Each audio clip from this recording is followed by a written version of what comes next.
Selective breeding. Natural selection works on organisms all the time. The challenges faced by large animals include parasites, limited food supply, limited water, disease transmission, and temperature extremes. The individuals that thrive under their local conditions will survive and then reproduce.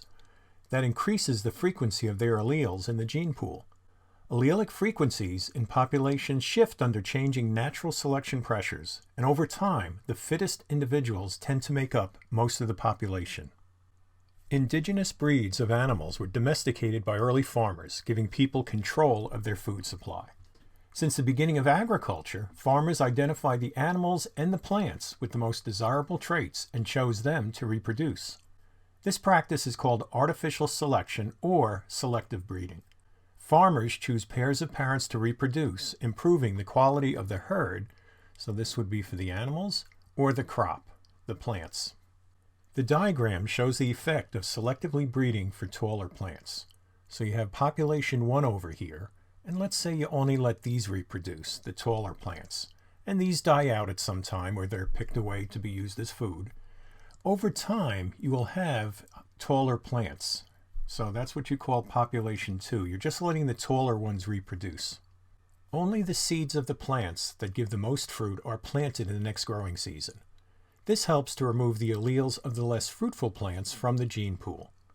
The animal that produces the most milk is selected to breed and give birth. The male parent of the most resilient offspring is selected to sire more offspring. The parents that are weak or have weak offspring are not allowed to breed, so that their alleles do not stay in the herd's gene pool. Indigenous breeds of farm animals that have evolved under local natural selection pressures, so this is humans not interfering, are more likely to thrive in their surroundings without special interventions such as medicines, temperature controls, or special feed.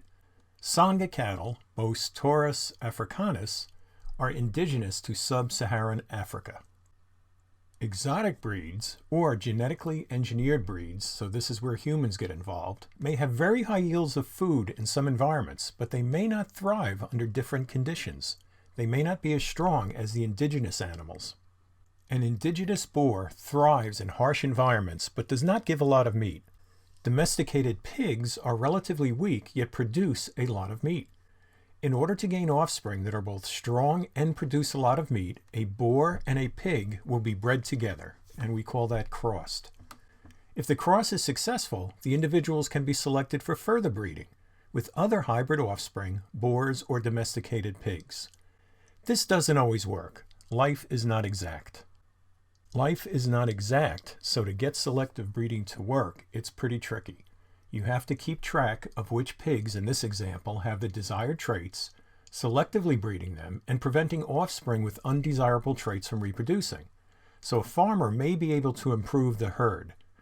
It may be possible to increase meat production without losing the herd's fitness in the environment. Selective breeding requires the introduction of a new animal or new animals to the herd, control of mating, careful observation of offspring, record keeping, and the separation of animals that should not reproduce.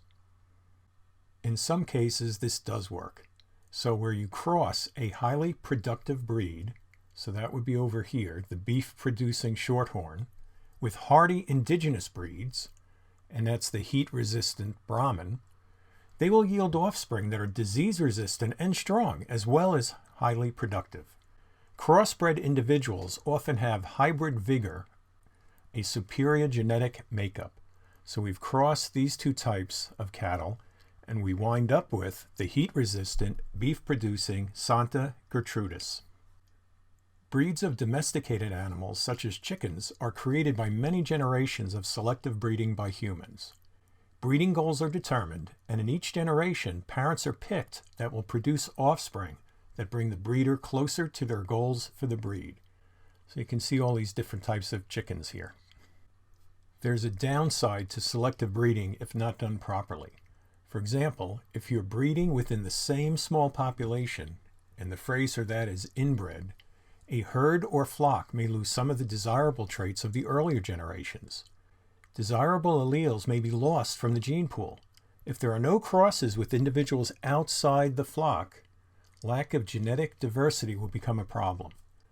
The herd may lose resistance to diseases, tolerance of local climate extremes, or develop weakened joints.